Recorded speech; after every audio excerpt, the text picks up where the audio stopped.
first fashion memories go back to my very early childhood, probably 3 or 4 years old. I would stand behind the sewing machine, the green machine I have here that my mother sewed on, and I would take the pins out as she was sewing.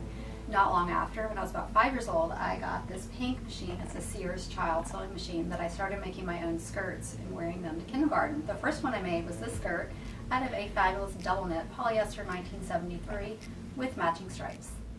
My first job in the fashion industry was with Carolina Herrera. When I studied at FIT, I specialized in evening wear, and she was the critic for our fashion show.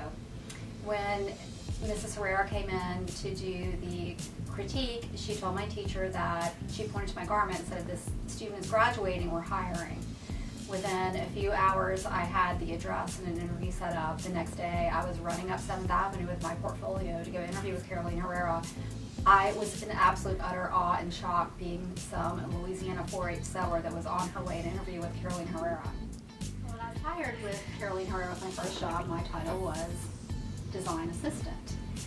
It took me several months to figure out that the role I was actually filling there was draper and first pattern making, working directly with the designer. And as I became more aware of the industry, I realized I was far underpaid for the type of position I was doing. And I also learned that that is a niche in the fashion industry that very, very few people have the skills to fill, and I naturally had the skills for that. I would highly recommend anyone going into the industry to really look for those specific niches that you can fill that no one else can. I stayed very well employed in my entire 14-year career in New York City because I was valued as a draper pattern maker with great technical skills, great communication skills, but also the skills to look at a sketch and in return give the designer a finished garment. I never envisioned myself designing New Orleans Mardi Gras Queens gowns. It's an area of my business that naturally began to unfold as the market opened up. And very similar to me not envisioning myself as a draper pattern maker and not even knowing that was a position that existed, I didn't really anticipate becoming a Queens gown designer. But as clients came to me with wanting things that were more fashion forward, more creative, I realized it was a tremendous niche for me to fill and has led to great job opportunities, fantastic clients, tremendous exposure. And it's pretty amazing to see the Queen of Carnival in your gown on Mardi Gras night. My red carpet is Mardi Gras. After the initial consultation, my design process generally starts with a muslin. We always start with a muslin because it creates almost a blank canvas to drape and draw on and fit with.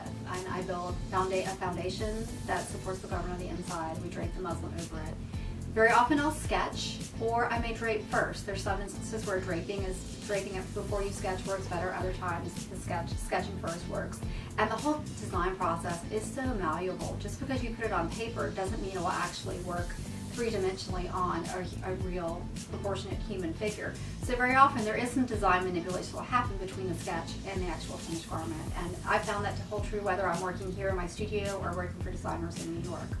Once we agree on the design, the silhouette, the muslin, the fit is perfect, then we go forward working into the actual fabric.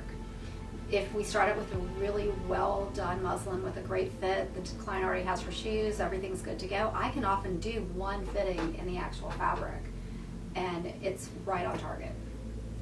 I'm very excited about the New Orleans fashion industry. We are such a creative city. We have a reasonable cost of living for the amount of creativity we have. What a great place for young designers to come and work on their craft. I love seeing the fashion shows, the opportunities for young designers to get visibility. What I find most exciting is people like Lisa Iacano that have small factories that cater to young designers.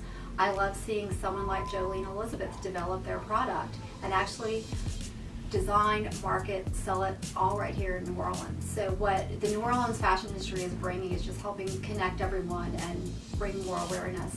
But I really want to see more and more young designers and students really work on getting those garments in their wholesale, because that's what we need. We've got this great industry going, we've got this amazing reputation, now it's time for us to have the garments to sell. I am happy to share advice with up and coming fashion designers. It depends on where you are in the process. If you're younger in junior high or high school looking toward fashion, I highly recommend learning to sew and just experiment with sewing and fabrics. It gives you such a great base knowledge to work from in school.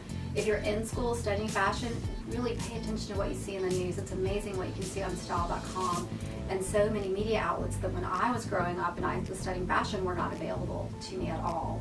I also recommend to work for someone else, mentor with someone else, intern with someone else. I learned so much from everyone I worked with. And it wasn't just, for example, working with Vera Wang.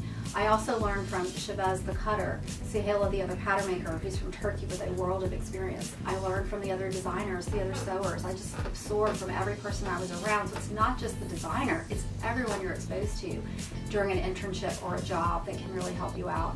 I know that I could never make the dresses that I'm making today in New Orleans had I not had such an amazing experience in New York, and I had not made the most of learning everything I could from every person that I was around.